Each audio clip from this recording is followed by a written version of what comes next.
ముందు ప్రశ్నలు ఉంటాయా, పాఠం అయిపోయిన తర్వాత ప్రశ్నలు ఉంటాయా? అంటే పాఠం అయిపోయిన తర్వాత ప్రశ్నలు ఉన్నాయంటే ఆ ప్రశ్నలకు సమాధానం అది.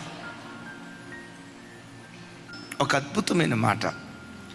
రిస్క్ ఎక్కడుంటుందో దేవుని ద్వారా రిస్క్యూ అక్కడ ముందుగానే దేవుడు ఏర్పాటు చేస్తాడు. రిస్క్ అంటే సమస్య, రిస్క్యూ అని అంటే పరిష్కారం.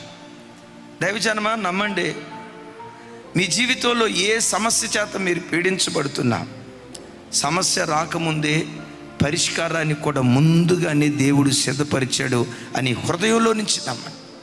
అయ్యో ప్రభా, ఈ సమస్య వచ్చింది ఎలా, ఈ ఆపద వచ్చింది ఎలా, ఈ ఇబ్బంది వచ్చింది మేము ఎలా బ్రతకాలి, ఈ శోధనలు వచ్చాయి ఎలా బ్రతకాలి, ఓ తెలియని దిగులు నీ గుండెల్లో గూడు కట్టుకుని ఉంటే దేవుని బిడ్డ విశ్వసించు.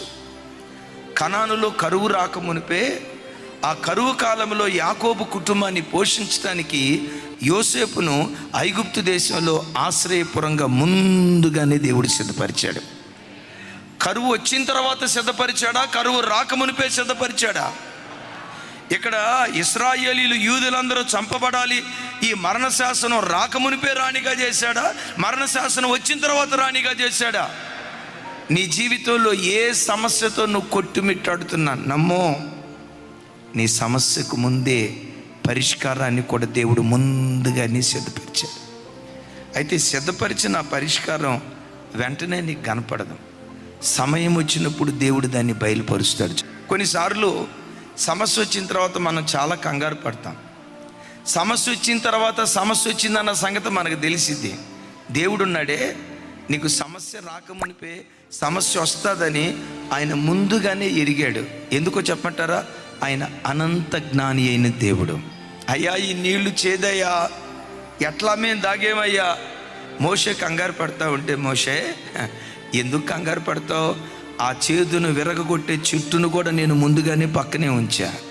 కొమ్మను విరిచాడు, నీళ్ళల్లో వేశాడు, ఆ చేదు కాస్త మినరల్ వాటర్ అయిపోయినాయి, చేదు కాస్త మాధుర్యంగా మారిపోయింది. ఈ దేవుడు భూత భవిష్యత్ వర్తమాన కాలాలను సమస్తాన్ని ఎరిగినటువంటి దేవుడు. హామాను గాడి ద్వారా ఈ ఆపద రాబోతుందని ముందుగానే దేవుడు గుర్తించి ఎస్తేరును ఆశ్రయపురంగా ఆ స్థలంలో ముందుగానే దేవుడు తీసుకొని వెళ్ళాడు. ఏ సమస్యతో మీరున్న గుండెల్లో నుంచి నమ్మండి, ఆ సమస్యకు ముందే పరిష్కారాన్ని కూడా దేవుడు సిద్ధపరిచాడు.